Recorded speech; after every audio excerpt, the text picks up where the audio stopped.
أقم الصلاة طرفي النهار وزلفا من الليل إن الحسنات يذهبن السيئات ذلك ذكرى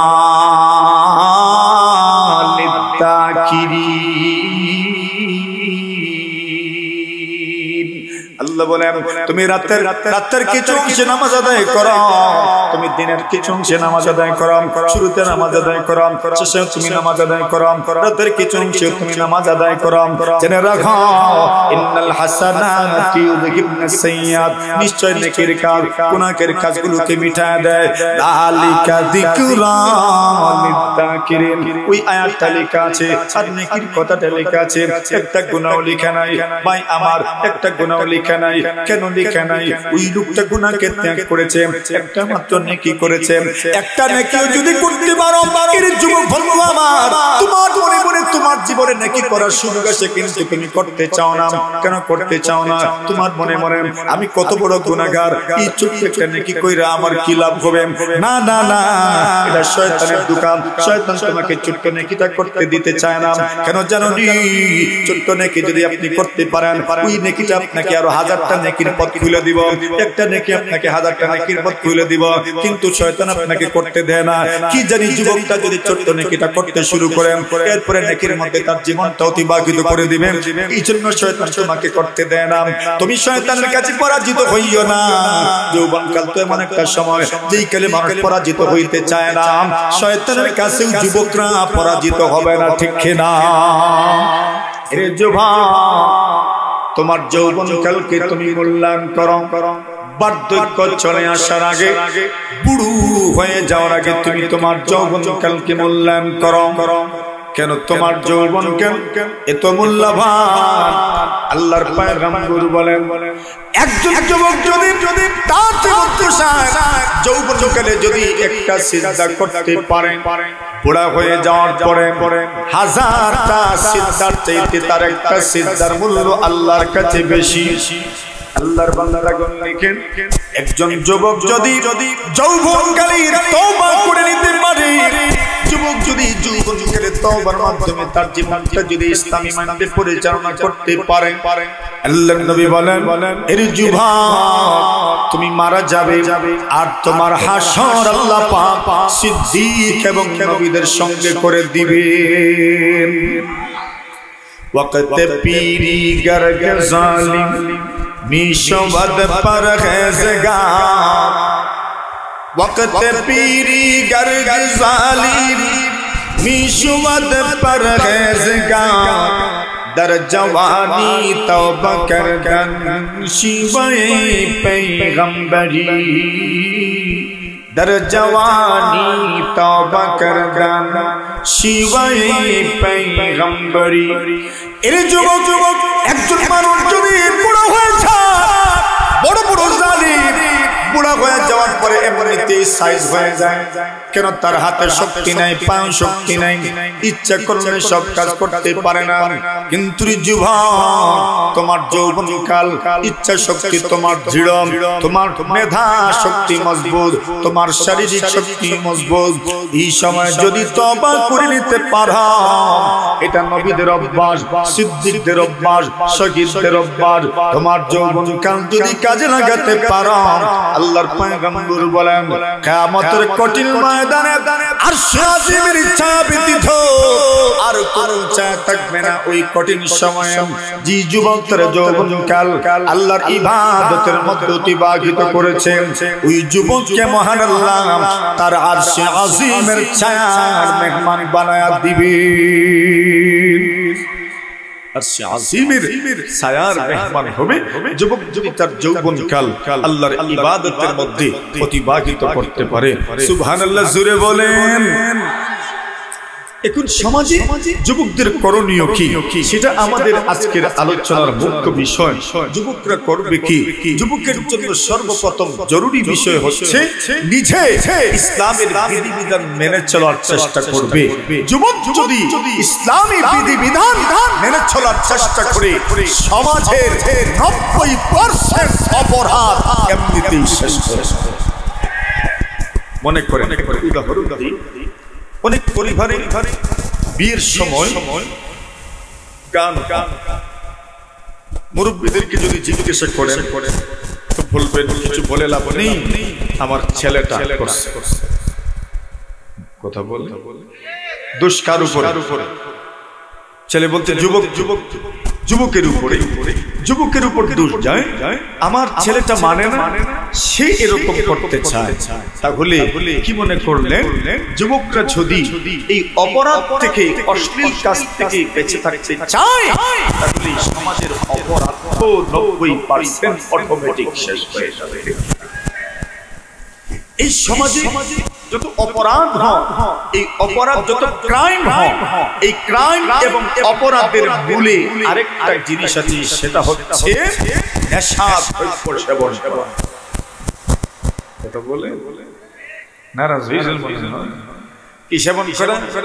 নেশা দ্রব্য সেবন করা। যেই সমাজের যুবকরা, যেই সমাজে নেশা দ্রব্য সেবন করনেওয়ালা মানুষের সংখ্যা বেশি, এই সমাজে পাপের সংখ্যাও বেশি। এজন্য ইউরোপের একজন ডাক্তার বলেছিলেন, খুব মনোযোগ দিয়ে কথাগুলো শুনবেন। ইউরোপের একজন ডাক্তার বলেছিলেন, আপনারা মদ বন্ধ করে দেন, মদ বন্ধ করে দেন, নেশা দ্রব্য নিষিদ্ধ করে দেন। ডাক্তার বলেছেন, আমি গ্যারান্টি দিব, দেশের 3 ভাগের 2 ভাগ হাসপাতাল বন্ধ করে দিতে পারবে। কেন? রোগের পিছনেও মাদক সেবন এটা বড় কারণ। সমাজে অশ্লীলতা, পাপাচার ব্যাপক হারে প্রচার হওয়ার পিছনে মাদক সবচেয়ে বড় কারণ। কারণ যখন মানুষ মদ্যপ হয়, নেশাদ্রব্য সেবন করে, তখন তার পুরো বডির মধ্যে প্রথম এফেক্ট হয় তার ব্রেন। একটা ছোট ঘটনা আমি আপনাদেরকে শুনতে হচ্ছে আপনাদের। হ্যাঁ, আগ্রহের সাথে শুনছেন তো? হ্যাঁ, নবীজি সাল্লাল্লাহু আলাইহি ওয়াসাল্লাম বলেন, একটা যুবক ছিল, বড় সুন্দর, তার চেহারা সুন্দর, তার বডি সুন্দর, তার শরীরের গঠন সুন্দর। এমন যুবকের জন্য দুনিয়ার কত মানুষ যে পাগল থাকে, সেটা তার বলে কয়ে শেষ করা যায় না, ঠিক না?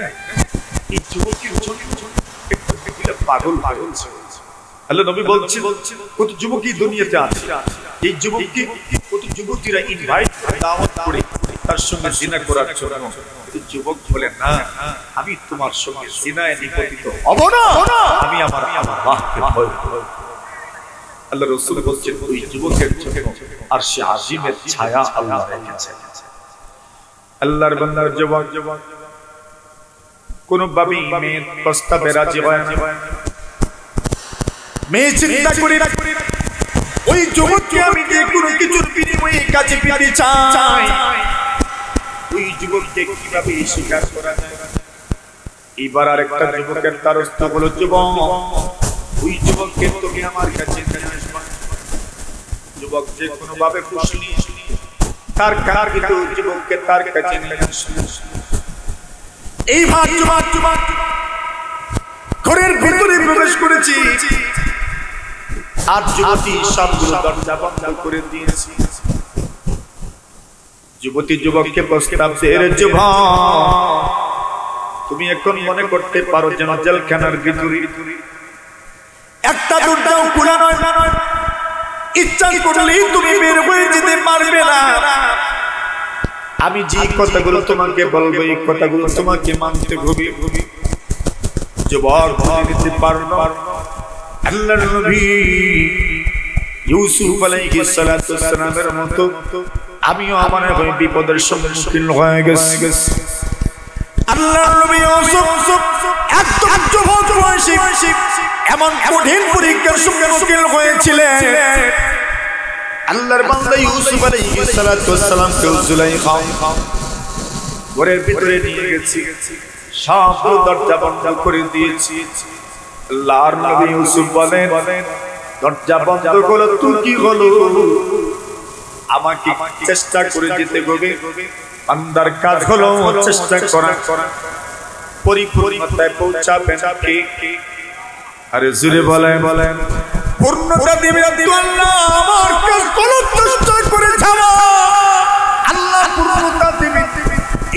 আমি চেষ্টা করে যাব। ইউসুফ আলাইহিস সালাম দৌড় দিলেন, এক একটা দরজার সামনে আসেন, দরজাটা খুলে যায়। এইবার যুবক চিন্তা করে আমি কি করব, চেষ্টা করে দেখি। আল্লাহর বান্দা যুবক বলেন আমার চেষ্টা তো কোনো কাজে আসলো না। এবার যুবতী আমাকে তিনটা প্রস্তাব দিল, রে যুবক, ইম্মা তাজনাবি, হয়তো বা তুমি আমার সঙ্গে জিনা করবে, ওয়া ইম্মা তাকতুলাহা তাল গুলাম, আর না হয় এই যুবকটা তোমাকে আমার পর্যন্ত পৌঁছায় দিয়েছে, ওই যুবকটাকে তুমি হত্যা করবে। 3 নম্বর প্রস্তাব হলো ওয়া ইম্মা আন তাশরাবাল খামার, এর যুবক 3 নম্বর প্রস্তাব হলো হয়তো তুমি মদ পান করবে।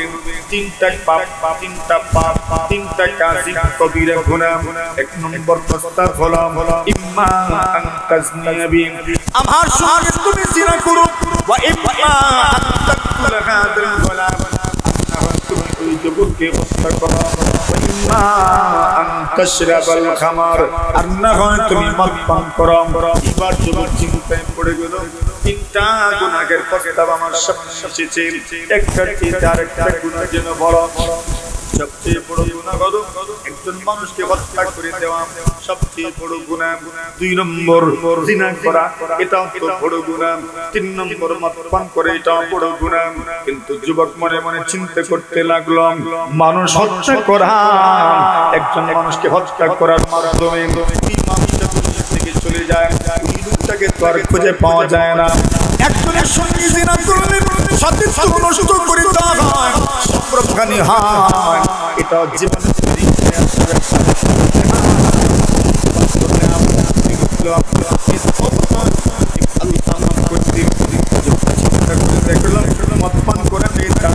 একদম সহজ। এবার যুবক 2টা পাপ থেকে মদ পান করে নিলাম। আল্লাহর পয়গম্বর বলেন যে মাত্র মদ পান করেছে, সর্বপ্রথম এফেক্টেড হয়েছে তার ব্রেন, হিতাহিত জ্ঞান শূন্য হয়ে গেল, বিবেক বুদ্ধি চলে গেল।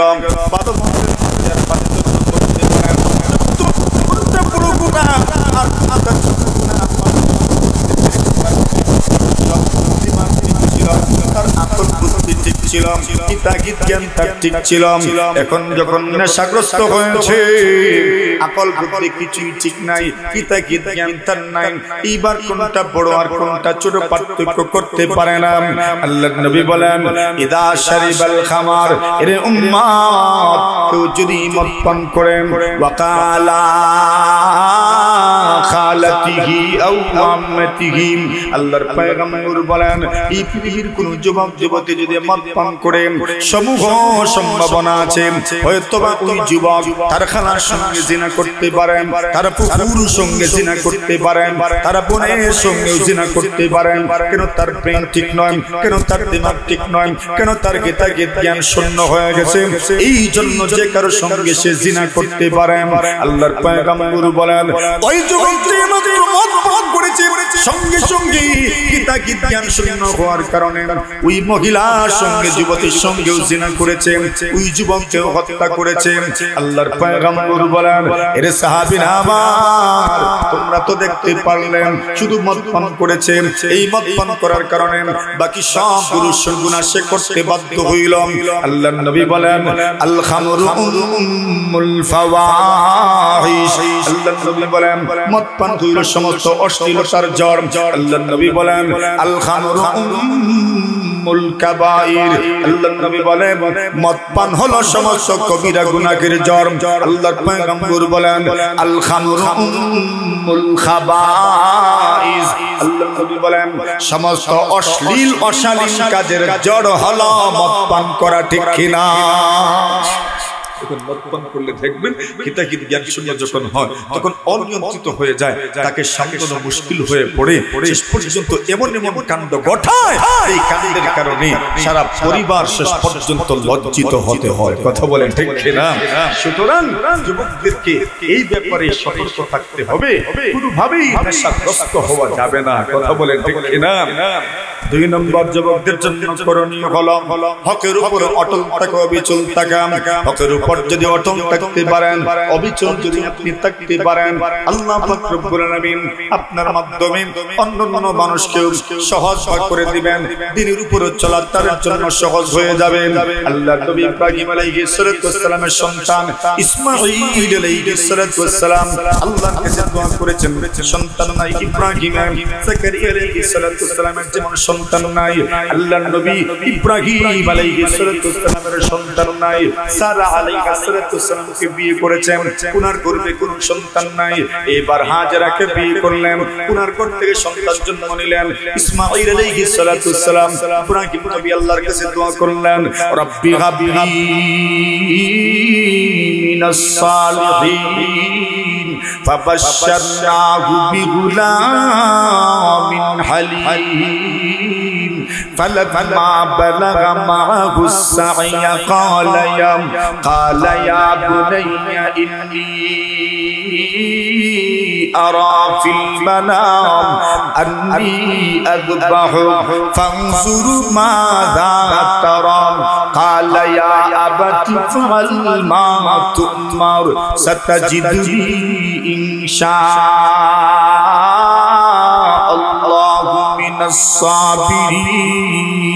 আল্লাহর নবী ইউসুফ হযরত ইব্রাহিম আলাইহিস সালাম বলেন, আল্লাহ আমাকে একজন নেক সন্তান করেন।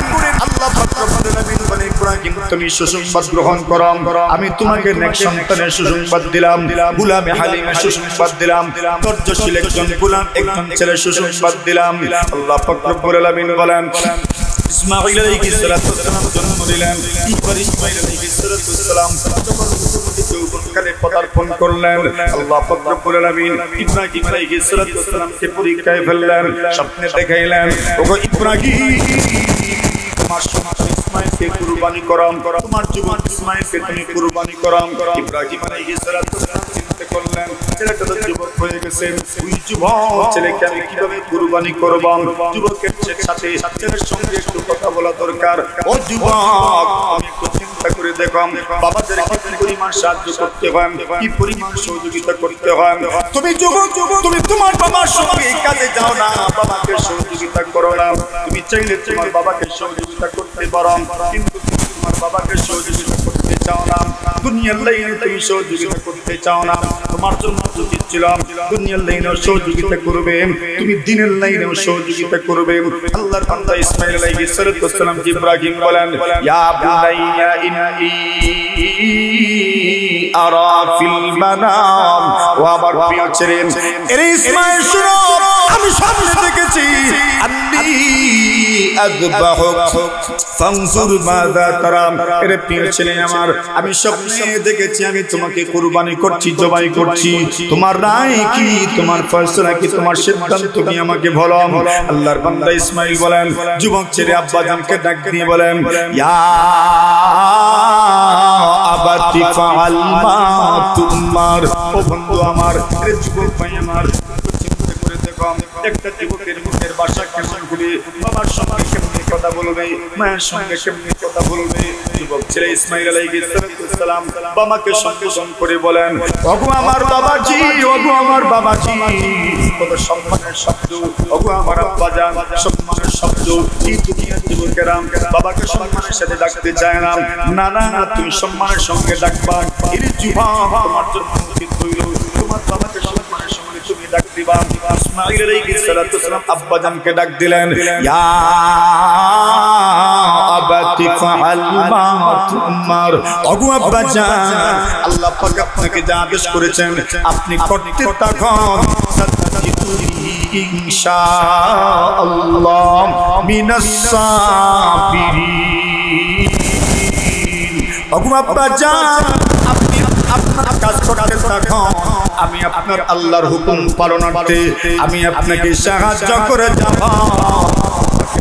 শীতের অন্তর্ভুক্ত পাবেন, আমি একটু নড়াচড়া করব না। আর জোরে বলেন, ইসমাঈল আলাইহিস সালাম আল্লাহর রাস্তায় কুরবানি হওয়ার জন্য বাবাকে সহযোগিতা করছেন, হকের জন্য কুরবানি হয়ে যেতে রাজি। এটাই তো যুবকের ধর্ম, কথা বলেন ঠিক না? আরে হকের জন্য কুরবানি হয়ে যাও। আদম আলাইহিস সালাতু ওয়াসসালামের দুই ছেলের কথা মনে আসেনি আপনাদের? ওয়াতুল্লু আলাইহিম নাবা বানাই আদম বিল হক ইয কাররাবা কুরবানা। দুই ছেলে হাবিল আর কাবিল মনে আছে ঘটনা? আমি বলবো না, আমি শুধু ইঙ্গিত করে যাব।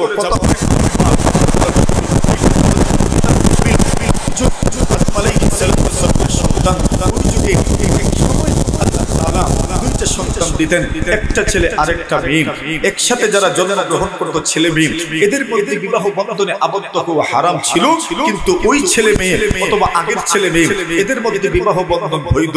এখন হাবিলের সঙ্গে যিনি জন্মগ্রহণ করেছেন উনি দেখতে একটু আপনার অন্যরকম, মানে এত ভালো নয়, চেহারা এত সুন্দর নয়, গঠন এত সুন্দর নয়, সুরত এত সুন্দর নয়। আর কাবিলের সাথে যিনি জন্মগ্রহণ করেছেন তিনি দেখতে সুন্দর।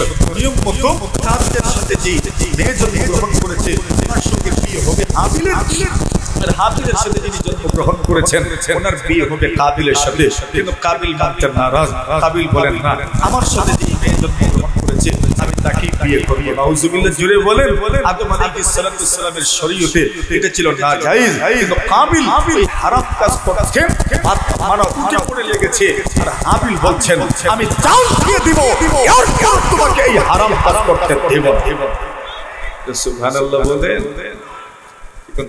হাবিলকে ভয় দেখায় আর বলে, দেখো যদি তুমি আমার সঙ্গে যে মেয়ে জন্মগ্রহণ করেছে তাকে যদি তুমি বিয়ে করতে চাও আমি তোমাকে হত্যা করে ফেলবো। হাবিল জবাবে তো বলতে পারতেন, উনিও তো যুবক, ওনার যৌবনকালে রক্ত তো উনারও আছে, গরম হয়ে যেতে পারতেন, কিন্তু উনি বড় শান্ত মাথায় জবাব দিয়েছেন, ও ভাই আমার লা ইম বাসাতা ইলাইয়া ইয়াদাকা লিতাকতুলানি মা আনা বিবাসিতি ইয়াদিয়া ইলাইকা লিআকতুলাক ইন্নী আখাফুল্লাহ রাব্বাল আলামিন। হাবিল বলে, তুমি যদি আমাকে হত্যা করতে চাও তাহলে আমি তোমাকে হত্যা করার জন্য তোমার দিকে হাত বাড়াবো না, আমি তোমাকে হত্যা করব না। কেন? আমার অন্তরে আল্লাহর ভয় আছে। জোরে বলে, কার ভয়? যাই যুবকের অন্তরে আল্লাহর ভয় আছে, ওই যুবকের মাধ্যমে সমাজের কেউ কষ্ট পাবে না, উপকৃত হবে। ঠিক কিনা? আর কখন কোন যুবকের অন্তরে আল্লাহর ভয় সৃষ্টি হয় এটা বলার সুযোগ নাই। কার কথা তার অন্তরে প্রভাব বিস্তার করবে সে ছাড়া কেউ জানে না। ছোট্ট থেকে ছোট্ট মানুষের কথা তার অন্তরে প্রভাব বিস্তার করতে পারে। কথা বলেন ঠিক কিনা? ছোট্ট একটা ঘটনা আপনাদেরকে শোনাই। কষ্ট হইতেছে? কষ্ট হয় না?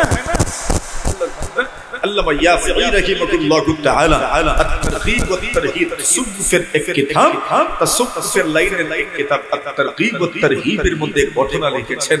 এক কিতাব কি হলো at-targhib wat-tarhib, ইমাম মুনযিরি রাহিমাহুল্লাহু তাআলার হাদিসের কিতাব, আর আরেক কিতাব হলো তাসাউফের কিতাব। এই কিতাবের মধ্যে লিখেছেন একটা যুবক তার জীবনের এমন এমন গুনাহ যেটা তার তৌফিকে ধরত, যেটা তার সামর্থ্যের ভিতরে ছিল, এই গুনাহ সে করেনি, এমন সে করতে চেয়েছে। তবে তার একটা ভালো অভ্যাস ছিল, যখন সে কোনো গুনাহ করত তখন ওই গুনাহটা এই যুবক একটা খাতার ভিতরে, রেজিস্টারের ভিতরে লিখে রাখত, অমুক তারিখে আমি এই গুনাহ করেছি। সুবহানাল্লাহ। বলেন সে যে গুনাহ করতো এটাও লিখে রাখতো। এখন একদিন ওই যুবক একজন মহিলাকে বাড়িতে নিয়ে আসছে, বেশ্যা মনে করে, পতিতা মনে করে ওই মহিলাও এসেছে। এখন যখন ওই মহিলা জিনা করতে যাবে ওই সময় ওই মহিলার শরীরে কম্পন শুরু হয়ে যায়। যুবক বলে, ওগো মা, আমি তো তোমাকে নিয়ে আসিনি, আমি তো তোমাকে টাকা পয়সার বিনিময়ে চুক্তি করে নিয়ে এসেছি। আল্লাহর বান্দা বলে, রে যুবক, তোমার কথা সত্য, তবে বাস্তব কথা হচ্ছে আমি কোনো পতিতা নই, প্রফেশন নয়, পতিতা বৃত্তি আমার অভাবে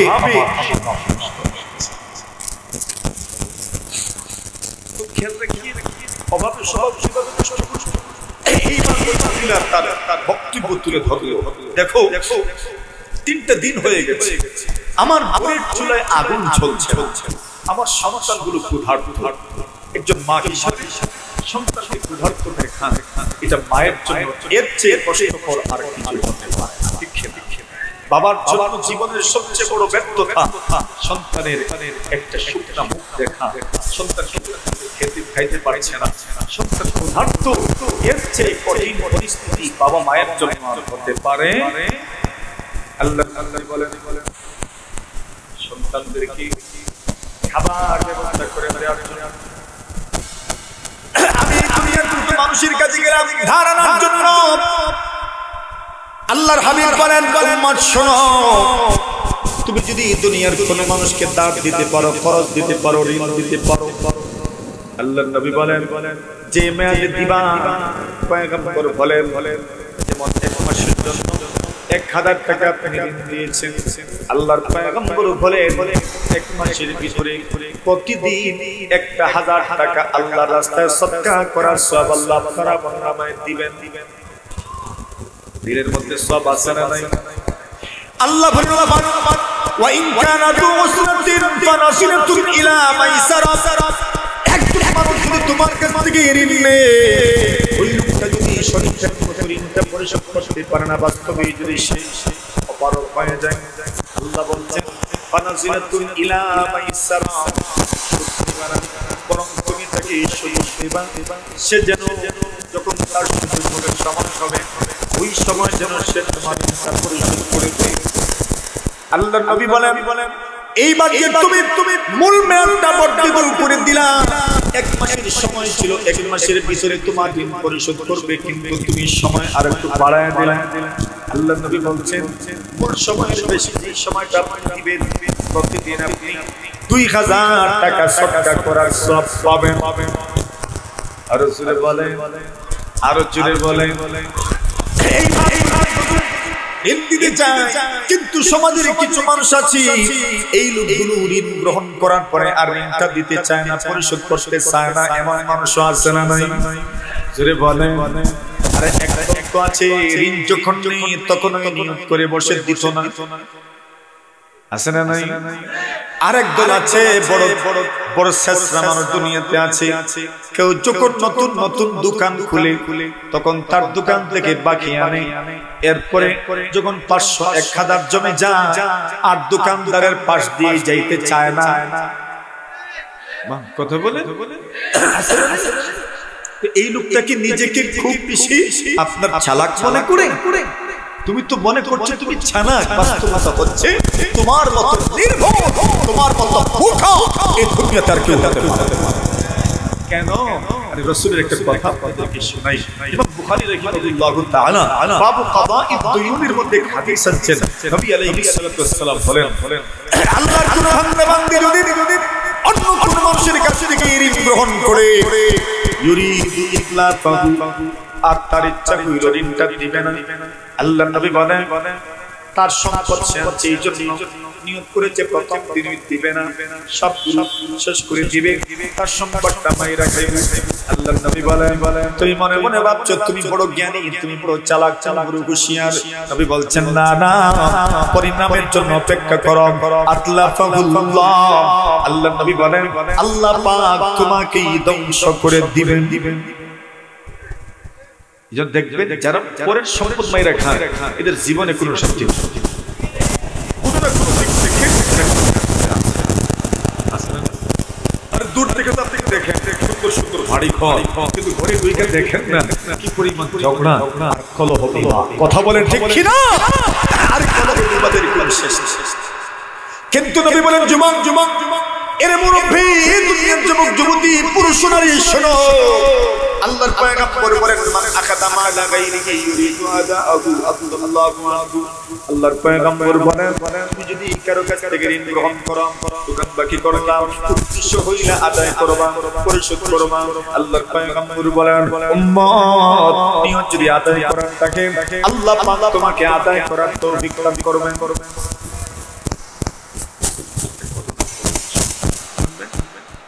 হ্যাঁ আসেননি কিছু সময় আমার সাথে? কতক্ষণ সময়? সুবহানাল্লাহ ওয়া বিহামদিহি সুবহানাল্লাহিল আযীম। আমি যত দেখছেন এটা কত সালাক আমার উপরে দিয়েছে। হ্যাঁ এটা বলছে ভাবছে বেশি কইতাম না, কম কইতাম না, হুজুরের টাকা জানা যেতাম না, ঠিক না? আমি আপনাকে সময় দিব না, আপনাদের কি আমি ভাবো না কষ্ট দিব না, আমি ওই হাদিসটা আপনাদেরকে শোনাই। ইমাম বুখারী রাহিমাহুল্লাহু তাআলা বুখারী শরীফের মধ্যে হাদিস আনছেন, রাসূল করিম সাল্লাল্লাহু আলাইহি ওয়াসাল্লাম বলেন একটা মানুষ বনি ইসরাঈলের ওই লোকটির হঠাৎ করে কর্জের প্রয়োজন পড়লো। কর্জ বুঝেন তো, ঋণ বুঝেন, ধার বুঝেন, ওই লোকটার কিছু টাকার প্রয়োজন পড়লো, টাকাটা তার কাছে নেই, লোকটা ধার আনবে, কর্জ আনবে, ঋণ আনবে। এইটা ঋণ আনবে কার কাছে? তার অঞ্চলে এমন ঋণ দেওয়ার মতো কেউ নাই। আরেক এলাকায় ওই এলাকার একজন মানুষের কাছ থেকে ঋণ আনবে।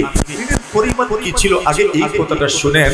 আল্লাহর রাসূল বলেন 1000 দিনার, আর 1000 দিনারের বর্তমান এক্সচেঞ্জ অর্থাৎ সেই যুগের 1000 দিনার আর বর্তমান সময়ের 4 কোটি টাকা।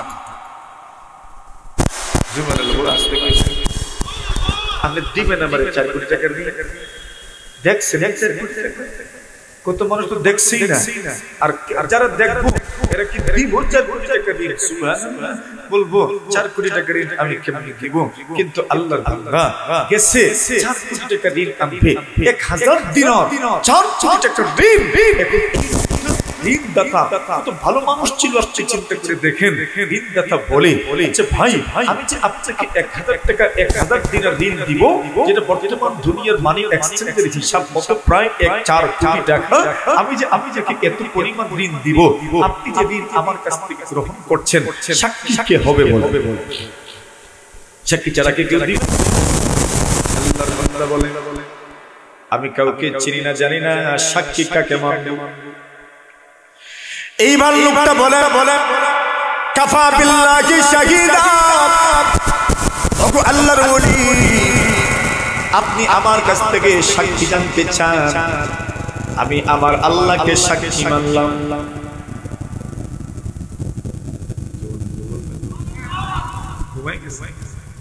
আরে সাক্ষী কে?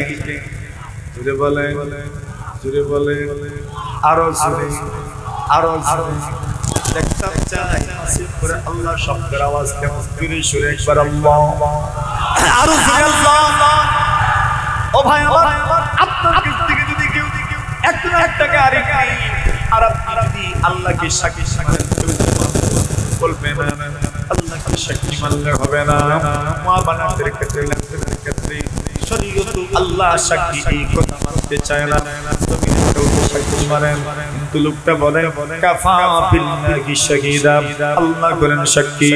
এই ভাই লোকটা বলে আরে আল্লাহর বলি আমার কাছ থেকে তুমি ঋণ নিবা, ঋণের পরিমাণটা তো কম নয়, ঋণের পরিমাণটা তো অনেক বেশি। এর যুবক তুমি যে আমার কাছ থেকে ঋণ নিবা, যদি তুমি আদায় করতে পারো না, একজন জামিনদার আমাকে দাও, যেই জামিনদারের কাছে আমি ঋণের তলব করতে পারবো, তুমি যে আমার কাছে ঋণ পরিশোধ করবে এমন তো গ্যারান্টি তুমি দিতে পারবে না। তুমি বাঁচবে কিনা মারা যাবে তা তো আমি জানি না। এর যুবক এই জন্য তোমার কাছ থেকে জানতে চাই, তুমি যদি ঋণ দিতে পারো না জামিনদার কে হবে? আল্লাহর বান্দা বলে আল্লাহর বলে সাক্ষী কাকে মানবো খুঁজে পাই না, জামিনদার কাকে মানবো কেমনে খুঁজে পাবো? আল্লাহর বান্দা বলে ওগো আল্লাহর ওলি আমি আমার আল্লাহ কি জামিনদার মেনে নিলাম। আর জোরে বলে জামিনদারকে, জামিনদারের অর্থ কি? আমি যদি দিতে পারি না, আমি তাকে জামিনদার মেনেছি, ওই লোকটা আমার পক্ষ থেকে পরিশোধ করবে না, দায় করবেন। লোকটা বলে আল্লাহ জামিনদার, সুবহানাল্লাহি ওয়া বিহামদিহি, এইবার ঋণ পরিশোধ করবেন কোন দিন? তারিখ ধার্য হয়ে গেল, অমুক তারিখে আপনি ঋণ পরিশোধ করবেন। আল্লাহর বান্দা যে লোকটা ঋণ নিয়েছে ওই লোকটা 1000 দিনারের ব্যবস্থা করেন, নদীর পার পর্যন্ত এসেছে ঋণ পরিশোধ করার জন্য।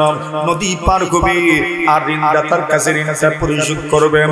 যে লোকটা ঋণ দিয়েছে ওই লোকটাও ঋণটা পরিশোধ করার জন্য নদীর পাড়ে এসেছে। লোকটা সকাল থেকে সন্ধ্যা পর্যন্ত দাঁড়ায় রইল। ওই লোকটাও সকাল থেকে সন্ধ্যা, কিন্তু মধ্যখানে নদী পারাপারের কোনো ব্যবস্থা নাই, নৌকার কোনো ব্যবস্থা নাই, লঞ্চের কোনো ব্যবস্থা নাই। আল্লাহর বান্দা যে লোকটা ঋণ গ্রহণ করেছে ওই লোকটা গরমাক্ত হচ্ছে, গামছা চিন্তা করছে, আল্লাহকে সাক্ষী মেনেছি, আল্লাহকে জামিনদার মেনেছি, যদি ঋণটা পরিশোধ করতে পারি না সঠিক টাইম মতো, আমার আল্লাহর ইজ্জত যেন আমি নষ্ট করলাম, ঠিক কিনা? লোকটার কত পেরেশানি, আরে আমি আজকে নদীটা পার হতে পারছি না, একটা নৌকার ব্যবস্থা নাই। আমি তো তাকে বলেছিলাম আজকে ঋণটা পরিশোধ করব। বুখারী শরীফের কয়েক জায়গায় ইমাম বুখারী রাহিমাহুল্লাহ তাআলা এই হাদিসটা উল্লেখ করেছেন। আল্লাহর বান্দা সন্ধ্যা পর্যন্ত যখন দেখে আর কোন ব্যবস্থা নাই, 4 কোটি টাকা 1000 দিনার অনিশ্চিত ভাবে তার কাছে পৌঁছবে কিনা জানি না, কিন্তু আল্লাহর বান্দা 1000 দিনার 4 কোটি টাকা ওই গাছের ভিতরে ঢুকায় দিল। ছিদ্র ছিল অথবা ছিদ্র করে ঢুকায় দিল 1000 দিনারের থলি এবং চিঠি লিখল, ইয়া আব্দুল্লাহ, এরে আল্লাহর গোলাম, আমি তোমার কাছ থেকে 1000 টাকা ঋণ নিয়েছিলাম, আমি আজকে তোমার ঋণ পরিশোধ করার কথা ছিল, ওয়াদা করেছিলাম, কমিটেড ছিলাম আজকে পরিশোধ করব। তুমি বিশ্বাস করবে না, কিন্তু আমি তোমার 1000 দিনার নিয়ে আমি নদীর পার পর্যন্ত এসেছি। নদী পার হওয়া নৌকার ব্যবস্থা নাই। আল্লাহর বলে আমি হঠাৎ করে সন্ধ্যার সময় দেখেছি একটা গাছের টুকরা বেশি বেশি আসে, ওই গাছের টুকরার ভিতরে আমি 1000 দিনার ঢুকায় দিয়েছি। যদি আপনার কাছে পৌঁছে তাহলে বুঝে নিয়ে আমি আমার আল্লাহকে যে ঋণ পরিশোধ করার জামিনদার মেনেছিলাম, আমার আল্লাহ তাআলা নিজ জিম্মাদারিতে আপনার কাছে ঋণ পরিশোধ করেছেন। আর জোরে বলে ওই ভাই সন্ধ্যা পর্যন্ত অপেক্ষা করতে করতে এইবার ফেরাস হয়ে ফিরে যাবে। ওই লোকটা সম্পর্কে কত ধারণা করছে, শয়তান ওয়াসওয়াসা দেয়, নফস ওয়াসওয়াসা দেয়। লোকটা আল্লাহর ইজ্জত রাখলো না। আল্লাহর বান্দা পেরেশান হয় আর বলেন, এমন খারাপ মানুষ কি দুনিয়াতে আছে? আল্লাহকে সাক্ষী মানলো, আল্লাহকে জামিনদার মানলো, কিন্তু ঋণটা পরিশোধ করলো না। আল্লাহর বান্দা তাকায় দেখে নদী দিয়া একটা গাছের টুকরা বেশি বেশি তার দিকে আসে।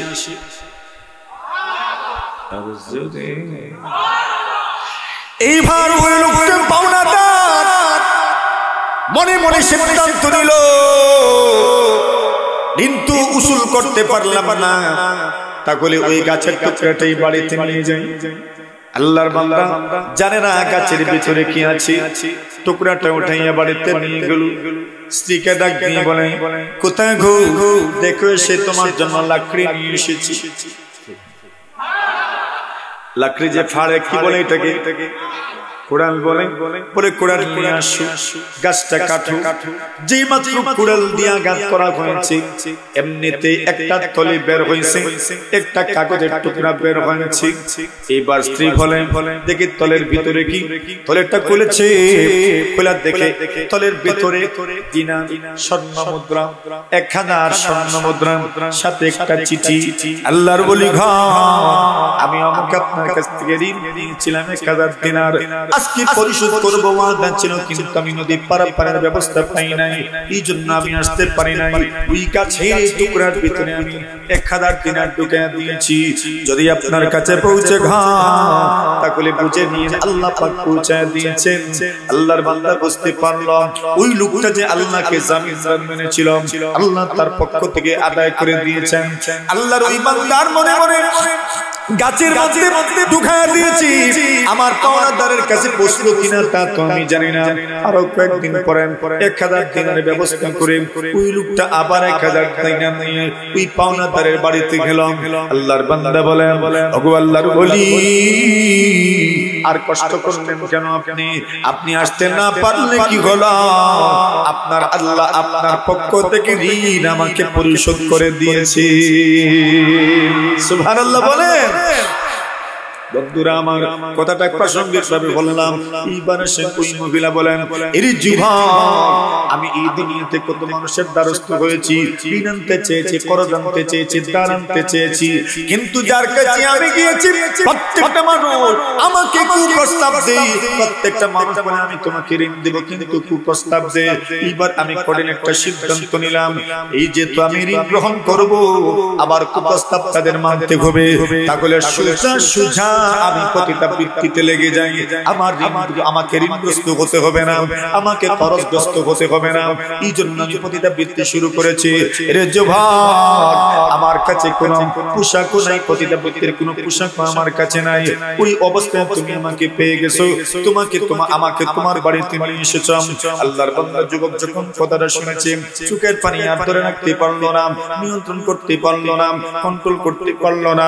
আল্লাহর বান্দা যুবক চোখের পানি ছেড়ে দিয়ে বলে, শুনে আপনার জীবনের এই উপাখ্যান আমি শুনেছি, আপনার সহায়তার কথা আমি বুঝতে পেরেছি।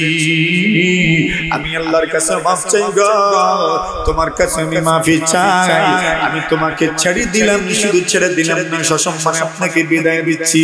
আমি যে টাকার বিনিময়ে চুক্তি করে নিয়ে এসেছি, এই টাকাটা আমি আপনাকে হস্তান্তর করলাম এবং আপনার সঙ্গে কমিটমেন্ট করলাম, আপনি জীবদ্দশায় আপনার যতদিন বিপদের সম্মুখীন হবেন, আপনি আমাকে নিজের ভাই মনে করে আপনি আমার কাছে সাহায্যের জন্য আসতে পারেন।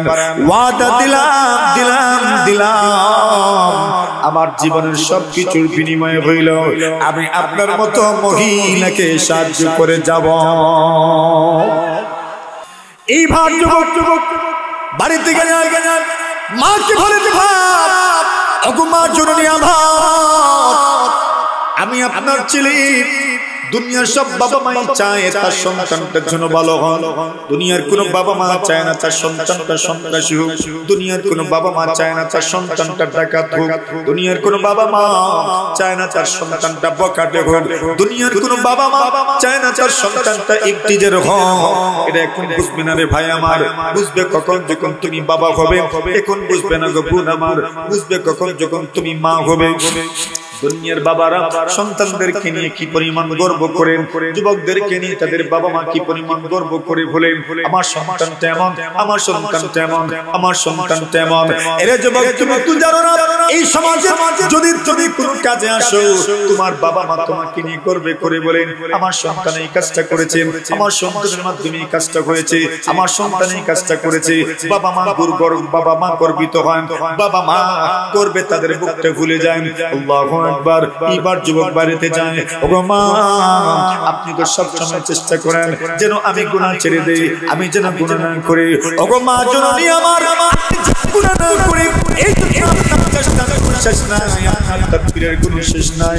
মাগো আমার, আমি কিন্তু আল্লাহ থাকতে পারি নাই, আমি আপনার আদেশ মানতে পারি নাই, আমি আপনার ওসিয়ত মানতে পারি নাই, কিন্তু গো মা জননী আজকে আমার জীবনে এমন একটা ঘটনা ঘটে গেছে, এই ঘটনা আমার জীবনে ঘটবে আমি কল্পনাও করতে পারি নাই। মা বলেন, ছেলে আমার কি ঘটনা ঘটলো তোমার জীবনে? এবার যুবক বিবরণ দেও গো মা, এমন এমন ঘটনা আল্লাহর বান্দা শুনলাম, চোখের পানি ছেড়ে দিয়া আল্লাহ শুকরিয়া আদায় করে বলেন, এর ছেলে আমার একটা আবেদন রাখবি। যুবক বলে, মা বলো কি আবেদন করতে চাও, তোমার আবেদনটা আমি রাখবো।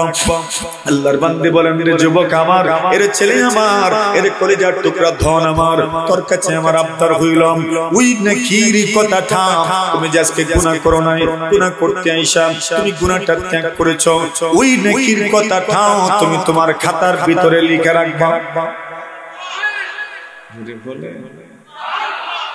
যুবক বলে, ঘুমাম খাতার ভিতরে রাখবো, রেজিস্টারের ভিতরে যে লিখবো, এমন কোন জায়গা আমার রেজিস্টারের ভিতরে নাই, সবটা রেজিস্টার গুনাহের মাধ্যমে ভরে গেছে, পুরোটা খাতা গুনাহের মাধ্যমে ভরে গেছে। মা বলেন, না যে কোনো কিছুর বিনিময়ে তোমাকে লিখতে হবে। আল্লাহর বান্দা যুবক ওয়াদা দেয়, ওগো মা আমি ওয়াদা দিলাম খাতার ভিতরে লিখে রাখবো, রেজিস্টারের ভিতরে লিখে রাখবো। আল্লাহর বান্দা যুবক রাত্রিবেলা তার রেজিস্টারের ভিতরে লিখেছেন, আমার নাম অমুক তারিখে আমি গুনাহ করতে চেয়েছিলাম, কিন্তু গুনাহ করতে যাইয়াম ঠিক যেই মুহূর্তে আমি গুনার মধ্যে লিপ্ত হয়ে যাব, ওই সময় আমি গুনাহ করি নাই। আমি আল্লাহর জন্য আল্লাহকে ভয় করে ওই মহিলার উপর দরদি হইয়া আমি গুনাহ করেছি। আল্লাহু আকবার, আল্লাহু আকবার। ওই কথাটা লিখছে। আর আল্লাহর বান্দা ঘুমায় গেছে। ফজরের সময় যখন ঘুম থেকে জাগ্রত হয়, ঘুম থেকে জাগ্রত হওয়ার পরে এইবার রেজিস্টারটা খুলেন, দেখে রেজিস্টারের ভিতরে কি লেখা আছে। আল্লাহর বান্দা ঘুম থেকে ওইটা দেখে রেজিস্টারের ভিতরে, খাতার ভিতরে শুধু ওই নেকির কথাটা ছাড়া আর কোনো গুনাহের কথা লেখা নাই। আর কোরআনে মাজিদের একটা আয়াত লেখা আছে, আকিমিস সালাতা তারাফাইন নাহার ওয়া যুলাফাম মিনাল লাইল ইন্নাল হাসানাতি ইউযহিবিনাস সাইয়্যাত যালিকা যিকরা লিয-যাকিরিন। আল্লাহ বলেন তুমি রাতের কিছু অংশে নামাজ আদায় করো, তুমি দিনের কিছু অংশে নামাজ আদায় করো, শুরুতে নামাজ আদায় করো, শেষে তুমি নামাজ আদায় করো, রাতের কিছু অংশে তুমি নামাজ আদায় করো। জেনে রাখো ইন্নাল হাসানাতি ইউযহিবনাস সাইয়্যাত, নিশ্চয় নেকির কাজ গুনাহের কাজগুলোকে মিটায় দেয়। যালিকা যিকরা লিয-যাকিরিন। ওই আয়াতটা লেখা আছে আর নেকির কথাটা লেখা আছে, একটা গুনাহ লেখা নাই। ভাই আমার একটা গুনাহ লেখা নাই। কেন লেখা নাই? ওই লোকটা গুনাহকে ত্যাগ করেছে, একটা মাত্র নেকি করেছে। একটা নেকিও যদি করতে পারো, এর যুবক বন্ধু আমার, তোমার মনে মনে তোমার জীবনে নেকি করার সুযোগ আছে, কিন্তু তুমি করতে চাও না। কেন করতে চাও না? তোমার মনে মনে আমি কত বড় গুনাহগার, এই ছোট্ট একটা নেকি কইরা আমার কি লাভ হবে? না না না, এটা শয়তানের দোকান। শয়তান তোমাকে ছোট্ট নেকিটা করতে দিতে চায় না। কেন জানো নি? ছোট্ট নেকি যদি আপনি করতে পারেন, ওই নেকিটা আপনাকে আরো 1000টা নেকির পথ খুলে দিব। একটা নেকি আপনাকে 1000টা নেকির পথ খুলে দিব, কিন্তু শয়তান আপনাকে করতে দেয় না। কি জানি যুবকটা যদি ছোট্ট নেকিটা করতে শুরু করে, এরপরে নেকির মধ্যে তার জীবনটা অতিবাহিত করে দিবেন। এই জন্য শয়তান তোমাকে করতে দেয় না। তুমি শয়তানের কাছে পরাজিত হইও না। যৌবনকাল তো এমন একটা সময় যেই কালে মানুষ পরাজিত হইতে চায় না। শয়তানের কাছেও যুবকরা পরাজিত হবে না, ঠিক কিনা? জোরে বলেন। শয়তানের কাছে পরাজিত হইয়েন না, জীবনে জয়ী থাকেন। ওই ঐতিহ্যটা ধরে রাখার দরকার। কথা বলেন ঠিক না? ঠিক। শয়তানের কাছে পরাজিত হইয়েন না। তো যুবকদের জন্য এটাও একটা করণীয়, জীবনে যত নেকির কাজ সামনে আসবে ওই কাজটা করে নেওয়া। এটা কোনো কালকে কাল না করা, আজকে না আগামীকাল করব, অথবা এটা ছোট, এটা করার দরকার নাই। আল্লাহ রাসূল বলেন ওয়ালা তাহতিরান্না শাইআম মিনাল মা'রুফ, তুমি কোনো ছোট নেকিকে ছোট মনে করিও না। ছোট নেকিকে তুমি বড় নেকি মনে করো। আরে ছোট বড় বলতে গুলো আপনার গুনাহের মধ্যে তারতম্য করা যাবে না। এটা ছোট গুনাহ, এটা বড় গুনাহ। আপনি মনে করেন একটা ট্যাঙ্কি আছে, ওই ট্যাঙ্কিতে একটা বড় ছিদ্র করলেন, ছিদ্র থেকে পানি পড়বে, ট্যাঙ্কিটা খুব দ্রুত খালি হয়ে যাবে। আর ছোট্ট একটা ছিদ্র করলেন, তো পানি কি বের হবে না? না, বের হবে। আরে বড় ছিদ্র করলে এই ট্যাঙ্কি থেকে পানি বের হবে, ছোট্ট ছিদ্র করলেও তো পানি বের হবে। ট্যাঙ্কিটা কিন্তু খালি হয়ে যাবে। তো ছোট্ট আর বড় বেশ কমটা কি? হয়তো ছোট্ট করলে একটু সময় বেশি লাগবে, আর বড় ছিদ্র করলে সময় কম লাগবে। তো ছোট গুনাহ আর বড় গুনাহ মনে করুন এরকমই, আপনাকে ধ্বংস কইরাই দিবে। কথা বলেন ঠিক না? ঠিক। এই জন্য বলছেন গুনাহকে ছোট মনে করিয়েন না। ওয়ালা তাহতিরান্না শাইআম মিনাল মা'রুফ, কোন নেকি কেউ ছোট মনে করিয়েন না। ছোট্ট নেকি এটাও নেকি, ছোট্ট গুনাহ এইটাও গুনাহ। আপনি যদি ছোট্ট নেকি করতে পারেন, তাহলে ওই নেকি আপনাকে আরো 1000টা নেকি করার সুযোগ তৈরি করে দিবে। ঠিক না বেটি? এটা করার দরকার। যুবকদের জন্য আরেকটা করণীয় হইল এই সমাজের যুবকদেরকে নিয়ে কাজ করা, বন্ধুদেরকে নিয়ে কাজ করা। সবার বন্ধু আছে না? জোরে কোন? আরে বন্ধু আছে তো। বন্ধু কাকে বানাবেন? বন্ধু কাকে বানাবেন? বলছেন বন্ধু এমন এক মানুষকে বানানোর দরকার যার আমল আপনাকে আমল করতে উৎসাহিত করে। জোরে বলেন, যার আমল আপনাকে আমল করতে উৎসাহিত করে, এমন মানুষকে বন্ধু বানানোর দরকার। আপনি যখন এমন মানুষকে বন্ধু বানাবেন, ওই বন্ধু আপনাকে ছাড়া কি জান্নাতে যাবে? জোরে বলেন, আপনাকে ছাড়া বন্ধু চায়ের হোটেলেই যায় না। তো ওই বন্ধুকে আপনি রাইখা জান্নাতে যাইবেন কেমনে? সুতরাং যারা যার বন্ধু, ওই বন্ধুকে নিয়ে নামাজে ঢুকবেন। ওয়াদা করেন, আরে ওয়াদা করেন তো, বলেন ওয়াদা বলেন, বন্ধুকে নিয়ে নামাজে ঢুকবেন তো ইনশাআল্লাহ। কেন? আপনার বন্ধু তো। বন্ধু যদি নামাজে যায় না তো জান্নাতে যাইবো? বন্ধু যাইব তো না। তো বন্ধুকে ছেড়ে জান্নাতে যাইবেন কেমনে? তো বন্ধুকে নিয়েই তো জান্নাতে যাওয়ার দরকার। আরে কথা বলেন ঠিক না? ঠিক। বন্ধুকে নিয়ে জান্নাতে যেতে হলে বন্ধুকে নামাজে নিয়ে যেতে হবে, তো মসজিদে ঢুকাইতে হবে তো। কথা বলে ঠিক না বেটি? দেখেন যুবকরা যদি হিম্মত করে দাঁড়ায় যায় তাহলে পুরো সমাজকে পরিবর্তন করা সম্ভব। কথা বলে ঠিক না? একটা ছোট্ট কথা বলি, ঘটনা বড় লম্বা, লম্বা করে বলার আমার সুযোগ নেই, সময়ও নেই, ধৈর্যচ্যুতি ঘটাবো না, এটা আমি আগেই বলেছি। কিন্তু ওই যুবকের সামান্য কথা আপনাদেরকে না বললে বেইনসাফি হবে, এই জন্য তার সামান্য কথা আপনাদের সামনে উপস্থাপন করছি। ওই যুবকটা আব্দুল্লাহ বিন তামিম রাহমাতুল্লাহি আলাইহি, আল্লাহর বান্দা। এই এমন একটা যুগের মানুষ যেই যুগে জাদুবিদ্যার প্রচলন ছিল, ওই যুগের বাদশাহের কাছে সেই যুগের বড় জাদুগির যিনি, উনি বলছেন, বাদশা সাহেব, আমার তো হয়তো ইন্তেকাল হয়ে যাবে, আমি বৃদ্ধ হয়ে গেছি, আমি বয়স্ক হয়ে গেছি, কতদিন বাঁচবো আমি তা জানি না, এই জন্য আপনি আমাকে একজন হুঁশিয়ার চতুর চালাক একটা ছেলে যুবক আমাকে দেন, এই যুবককে আমি জাদু শিখাবো, আর এই জাদুর মাধ্যমে ওই আমার শিক্ষার মাধ্যমে পৃথিবীর মধ্যে জাদুবিদ্যা প্রচলিত থাকবে, সুতরাং একটু সুযোগ করে দেন আমারে। এখন বাদশা এই শহরের সবচেয়ে চালাক, সবচেয়ে চতুর, সবচেয়ে চতুর চালাক যুবককে জাদুবিদের কাছে হস্তান্তর করলেন। নেন, ওই যুবককে নিয়ে আপনি কাজ করেন। জোরে বলেন, কার কপালে হিদায়াত আছে কেউ জানে না? কে জানে? জোরে বলেন, আল্লাহ জানেন কার কপালে হিদায়াত আছে। এই ভাগ যুবক জাদুগিরের কাছে যায়, সাথে সাথে ওই যুগের বড় আলেম, তাওরাত জাবুর ইনজিলের আলেম, একজন বড় রাগীব ওনার কাছেও যায়। আল্লাহর বান্দা ইমানদার হয়ে গেছে, হিদায়াত কে দিয়েছেন? একদিন রাস্তা দিয়ে যাচ্ছে, হঠাৎ করে দেখে রাস্তার মধ্যে একটা বড় বাঘ দাঁড়ায় আছে। বাঘই মনে করে বড় প্রাণ। এখন বাঘ দেখলে কি কেউ যাইব রাস্তায়? না, পিছনাম, হ্যাঁ পিছু টান দিব। কিভাবে বাঘ থেকে বাঁচা যায়? আল্লাহর বান্দা যুবক মনে মনে ভাবলো, এই তো পরীক্ষা করার সময়। আল্লাহর বান্দা ছোট্ট একটা পাথর হাতে উঠাইয়ে বলে, আল্লাহ, আমাকে ওই আলেম সাহেব যা শিখাইছেন এটা যদি সত্য হয়, তাহলে আমি ওই পাথর দিয়ে বাঘের উপর একটা ঢিল মারবো। বাঘ যদি মারা যায় তো বুঝতে পারবো উনি আমাকে যা শিখাইছেন বা যে দিন আমি গ্রহণ করেছি এটা সঠিক। একটা ঢিল হাতে নিচ্ছে, মারছে, সাথে সাথে বাঘ মারা গেছে। তো কি বোঝা গেল? সঠিক। কি বোঝা গেছে? আল্লাহর বান্দার জবান ঘটনা খুলে বলল আলেমের কাছে। উনি বললেন, রে যুবক, তুমি আমার থেকে শত শত গুণ এগিয়ে গেছো। জোরে বলে, মুরব্বিদের জন্য উচিত যুবকদেরকে অনুপ্রাণিত করা, প্রশংসা করে এদেরকে এগিয়ে দেওয়া, এদের প্রতিভা স্বীকার করা। আলেম বলেন, যুবক, তুমি শত শত গুণে এগিয়ে গেছো, খেয়াল রাখবা ফিতনার সম্মুখীন হইও না। এখন এই যুবকের গুণ হইল ওয়াকানা ইউবরিউল আকমাহা ওয়াল আবরাসা ওয়াল আ'মা।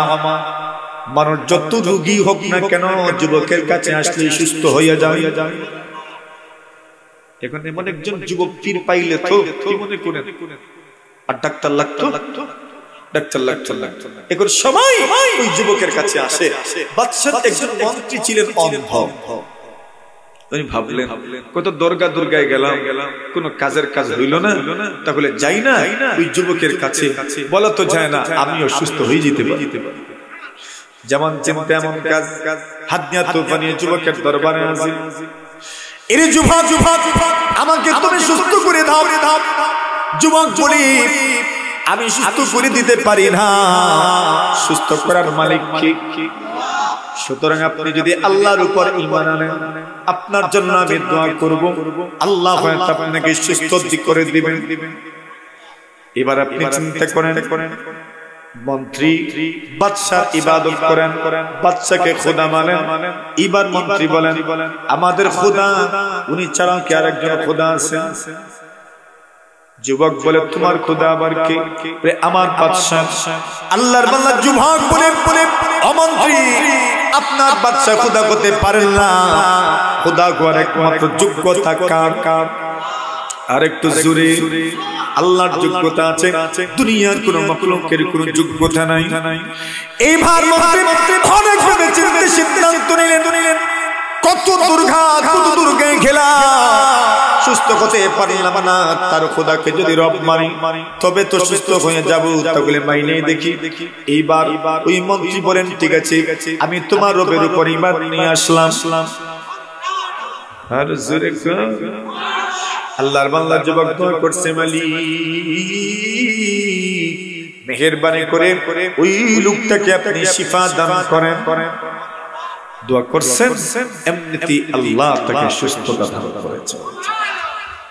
দেখো মন্ত্রী যখন রাজদরবারে গিয়ে বসেছে, এতদিন ছিল কানা, আজকের থেকে চোখে দেখে। বাচ্চা জিজ্ঞাসা করলেন, মান রাদ্দা বাসারা, আপনার দৃষ্টি কে ফিরিয়ে দিয়েছে? মন্ত্রী বলে, কেমনে বলবো, আরে এতদিন পর্যন্ত বাদশা গোলামি করেছে, হঠাৎ করে রব পরিবর্তন করেছে, বাদশা তো উভয় রাখতো না, এজন্য একটু ঘুরাইয়া কইছে, রাদ্দা রব্বি বাসারি, আমার রব আমার দৃষ্টি ফিরিয়ে দিয়েছে।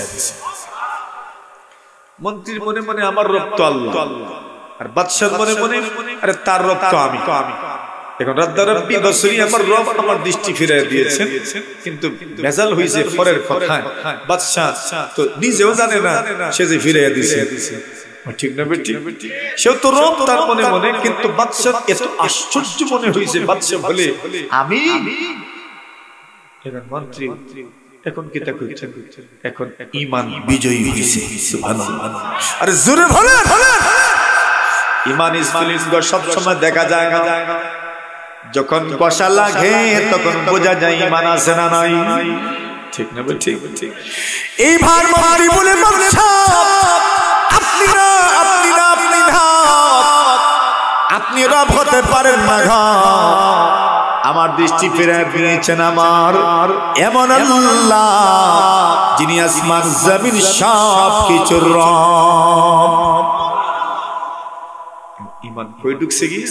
রাজদরবারে ঢুকছে, সুবহানাল্লাহ। এখন বাদশা বলে, তেরে অ্যারেস্ট করো, গ্রেফতার করো, আমার বিদ্রোহী তৈরি হয়ে গেছে। এখন বিদ্রোহীদেরকে কোনোভাবে বাঁচানো যাবে না, কোনোভাবে রক্ষা করা যাবে না, মাফ করা যাবে না। এতগুলো মানুষ আমার বিদ্রোহী, বাদশা তাকে গ্রেফতার করলেন, রিমান্ড শুরু হলো। আমি ছাড়াও যে রব আছেন তোমাকে কে বলল? রিমান্ডের কারণে এইবার ওই মন্ত্রী বলে দিলেন, যুবক আমারে শিখাইছে। যুবক গ্রেফতার, যুবককে রিমান্ড দেওয়া হলো, কে তোমাকে শিখাইছে? এইবার আসছে ওই আলিম সাহেবের কথা। মৌলানা সাহেব বৃদ্ধ মানুষ, এবার গ্রেফতার, রিমান্ড শুরু হইল। প্রথম মন্ত্রী দিয়ে, এরে মন্ত্রী তুমি তো আমার ধর্মের ছিলাম, তুমি তো আমার বিদ্রোহী ছিলে না, এখনো সুযোগ আছে, ফিরে আসো, ফিরে আসো, আমি তোমাকে মাফ করে দিব। মন্ত্রী বলে, না না, ঈমানের মজা যখন পেয়ে গেছি, স্বাদ যখন পেয়ে গেছি, জীবন দিতে রাজি, জীবন দিতে রাজি, এরপরে ঈমান থেকে একটা চুল পরিমাণ হটতে রাজি নয়। দিয়ে দেন, আমার কি আসে যায়, আরে মরবো তো একদিন, শহীদ হয়ে যাব, সুবহানাল্লাহ। বাস শেষ। এইবার মুরব্বির কাজ, আলেম সাহেবের পালা। ওগো মাওলানা, আপনি ঈমান থেকে ফিরে আসেন, আমাকে রব মানেন, আপনি খোদাকে রব মানেন, এবার আমাকে রব মানেন, আমি আপনাকে বাঁশির কাছে ঝুলাবো না। আল্লাহর বান্দা বল, মাওলানা সাহেব বলেন যে একটু আগে জান দিল, জীবন দিল, সে তো আমার নাতি হয়, ঠিক না? যুবককে আমি ঈমান শিখাইছি, আর যুবকের শিখাইছি, সে তো আমার নাতি। আমার নাতি যদি ঈমান থেকে সরে না, তো আমি দাদা হইয়া কেমনে ঈমান ত্যাগ করব? সুবহানাল্লাহ বলে। উনিও ফাঁসি। এবার যুবককে এত সহজে মারবে না, তাকে প্রথমে পাহাড়ে উঠানো হলো, ধাক্কা দিয়ে ফেলে দিয়ে মারার জন্য। কিন্তু যারা যুবককে নিয়ে গেছে, একে একে সকলেই পড়ে মারা গেছে। আর যুবক আল্লাহর হুকুমে সুস্থ অবস্থায়, জীবিত অবস্থায় বাদশার সামনে হাজির। বাদশা বলেন, কিরে মরলি না? যুবক বলেন, না, মারতে পারবে না। এবার বাদশা বলেন, যাও, তাকে সমুদ্রে নিয়ে যাও, ছোট্ট নৌকায় উঠাও, সমুদ্রের মধ্যখানে ধাক্কা দিয়ে ফেলে দিবা, যেন ফিরে না আসতে পারে, কিনারায় না আসতে পারে। এখন একটা ধাক্কা দিব, একে একে সকলেই পড়ে মারা গেছে, শুধু যুবক বাঁচছে। জীবিত অবস্থায় বাদশার সামনে, মরলি না? না মরি নাই তো, মারতে পারবেন না। এবার যুবক বলে, আপনি যদি সত্যি আমাকে হত্যা করতে চান তাহলে আমার মাথানো পথে আপনি হাঁটেন। দেখি তোমাকে মারার দরকার আমি, তুমি আমার জন্য হুমকি হয়েছো। যুবক বলে, আমার তীর ধান থেকে আপনি তীর নিবেন, আর ওই তীরগুলো আপনি আমাকে একটা বিশাল ময়দানে ফাঁসির মঞ্চ তৈরি করে সেখানে বলবেন বিসমি রব্বিল গুলাম, ওই যুবকের রবের নামে তীর মারলাম, এই কথা বলে তীর নিক্ষেপ করবেন, হয়তো আমি মারা যেতে পারি। বাদশার মনে মনে এর থেকে নিস্তার পাওয়া দরকার। বিশাল মঞ্চ তৈরি করা হলো, ফাঁসির মাঠ, যুবককে প্রস্তুত করা হয়েছে, যুবককে ফাঁসির কাষ্টে ঝুলানো হবে, যুবকের তীর দান থেকে তীর নেওয়া হলো, আর বিসমি রব্বিল গুলাম বলে তীর নিক্ষেপ করা হলো। আল্লাহু আকবার। যুবকের কানপট্টিতে তীর লেগেছে, রক্ত বের হয়েছে, যুবক শাহাদাত বরণ করেছে। উপস্থিত লোকগুলো মনে মনে ভাবলো, এই যুবককে হত্যা করার জন্য বাদশা কত না চেষ্টা করেছে, কিন্তু যুবককে হত্যা করতে পারবো না। কিন্তু এই যুবকের রবের নামে তীর নিক্ষেপ করার কারণে যুবকটা মারা গেল, তাহলে বুঝা গেল যুবকের রবই আসল, ঠিক না? উপস্থিত লোকজন একসাথে বলে উঠলো, আমান্না বিরব্বিল গুলাম, আমরা সবাই ওই যুবকের রবের উপর ঈমান আনলাম। একটা যুবক জান দিয়ে দিল, কিন্তু পুরা এলাকাকে দেশকে মুসলমান।